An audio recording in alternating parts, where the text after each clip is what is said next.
ఆదివారం ఉదయం 9 కాడ నుంచి కొంచెం నీళ్లు సడన్‌గా రావటం మొదలైందండి. కనీసం ఇంట్లో నుంచి బయటకొచ్చే ఇది కూడా లేకుండా మొత్తం అంతా మునిగిపోయినియి. డాక్యుమెంట్స్ తడిసిపోయినియి, బీరువా తాళాలు పోయినియి, బండి తాళాలతో బండి లోపల నీళ్ళలో మునిగిపోతుందంటే బండి సామాన్లు మొత్తం కొట్టుకుపోయినియి. ఆల్రెడీ తలుపులు కూడా ఎయలేదు. మొత్తం అన్నీ కొట్టుకుపోయినియి. బీరువాలేమో తాళాలు పోయినియి. అది బీరువాకి తాళం వేసాం కానీ తాళం లోపల డాక్యుమెంట్స్ అయన్నీ తడిసిపోయినియి. ఇప్పుడు మరి మీ ప్రభుత్వం ఏదన్నా ఆదుకోకపోతే ఇప్పుడు చాలా నష్టం. ఫ్రిడ్జ్‌లు అయన్నీ మొత్తం నాశనం అయిపోయినియండి. కనీసం మరి ఏదన్నా స్పందించి మరి మాలాంటోళ్ళకి ఈ సందులో కనీసం మెయిన్ రోడ్లకి వెళ్తున్నాయి కానీ ఈ సందుల్లోకి ఎవరు రాలా. కనీసం 4 రోజుల నుంచి ఫుడ్డు లేదు, నీళ్లు లేవు, ఏమీ లేవు. ఆ పక్కన బిల్డింగ్ ఆంటీ వాళ్ళు పాపం మొన్నటిదాకా వాళ్ళు నిన్నటిదాకా వాళ్ళున్నారు. వాళ్ళకి నీళ్ళు లేక ఆళ్ళ అబ్బాయోళ్ళు రమ్మంటే వాళ్ళు వెళ్ళిపోయారు. ఇప్పుడు ప్రస్తుతానికి మేమే అసలు అంత మట్టికి అసలు ఏమీ తినలేదు, తాగలేదు.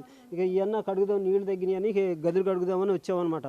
కనీసం మీరు స్పందించి ఏదన్నా ఆదుకోకపోతే మరి చాలా ఇబ్బంది పడుతున్నామండి. కనీసం 4 రోజుల నుంచి నేను గ్యాస్ కంపెనీలో పనిచేస్తానండి. మాకు వచ్చేది అంతంత మాత్రం. కనీసం జీతం ఉండదు, ఏముండదు. పై డబ్బులు ఏమో వస్తాయి. అదైనా ఒక 700 వస్తాయి రోజుకి. అవి వచ్చాయి ఆల్రెడీ పిల్లలకి వీళ్ళకి సరిపోతుంది. మాకు 2 పిల్లలు. ఆ పిల్లలనేమో నిన్న కొద్దిగా నీళ్ళు తగ్గినాయని ఊరు పంపించాం. అది కొంచెం మీరు చూడాలి. కొద్దిగా ప్రభుత్వం ఏదన్నా స్పందించి కొంచెం కొద్దిగా ఆదుకుంటే మంచిదని మేము.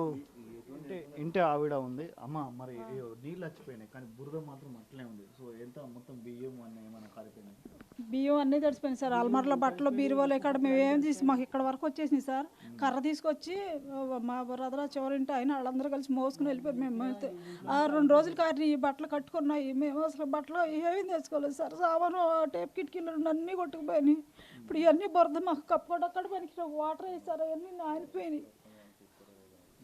ఇప్పుడు వరద వస్తుంది, ఇట్లా నీళ్ళు వస్తున్నాయి. లేవు సార్. అసలు మేము చర్చికి వెళ్దారనుకుని వాటర్ వచ్చేసినాయి కదా అని చెప్పి వాటర్ వస్తున్నాయి అని చెప్పి మేము చర్చికి ఎందుకులే అంతలోతో వాటర్ వచ్చినాయిగా పెడితే పెట్టారు, లేదని మానేసాం సార్. తీరా 10ంటికి వచ్చేస్తే పిల్లల మట్టుకు 5ంటికి పంపించాం సార్.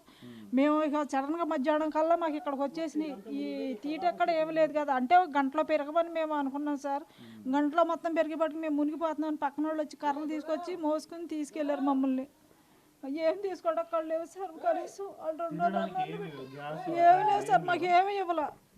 అయిగో సార్ అది బండ కొట్టుకుపోయింది. అది చూడండి పోయలేదు. బండ కొట్టుకుపోతే అది అడ్డుబండి అనుకుంటా ఉంది.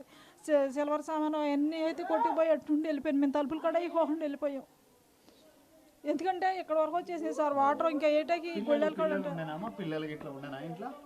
పిల్లలు ఉన్నారు సార్. ముందే పంపించేసాము. అంటే మేము మటుకి పెరగవాలి ఇవన్నీ తీసుకుని వెళ్తారని ఇక్కడికి వచ్చినాక చచ్చిపోతారు, మళ్ళీ మీ ఎవరు వచ్చి తీసుకెళ్తారని తీసుకెళ్ళిపోయారు సార్.